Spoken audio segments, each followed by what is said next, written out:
Shalom saudara-saudari sekalian. Ada sepasang suami istri yang sedang berjalan melintasi gurun pasir. Nah, di tengah perjalanan mereka berselisih paham tentang sesuatu. Dan akhirnya mereka bertengkar. Lalu di dalam kekesalannya, sang suami berteriak memarahi istrinya dengan sangat keras. Nah, mendapat perlakuan itu, si istri menjadi sedih dan merasa terluka hatinya. Lalu dengan tanpa berkata-kata, dia menulis di atas pasir, "Hari ini suamiku membuat hatiku terluka." Setelah peristiwa itu, mereka lalu melanjutkan perjalanan. Sampai akhirnya mereka berhenti karena menemukan sebuah oasis yang besar dan begitu indah. Melihat mata air yang jernih itu, lalu mereka memutuskan untuk mandi. Nah, ketika si istri mencoba berjalan ke tengah oasis itu, ia terpeleset dan nyaris tenggelam. Namun untung sang suami dengan sigap berhasil menolong si istri. Nah, setelah kejadian itu, si istri menulis di sebuah batu, "Hari ini suamiku yang baik menolong aku yang hampir tenggelam." Nah, melihat hal itu, si suami bertanya, "Istriku, kenapa tadi waktu aku melukai hatimu, kamu menulisnya di atas pasir?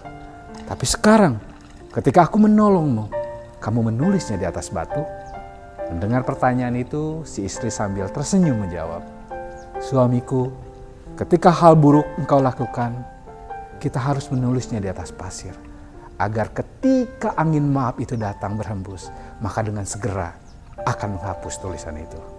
Namun bila sesuatu yang baik engkau lakukan padaku, aku harus memahatnya di atas batu hatiku, agar tidak bisa hilang tertiup oleh angin." Nah, saudara-saudari sekalian, dalam hidup ini sering timbul beda pendapat dan konflik yang terkadang menyebabkan luka di hati kita.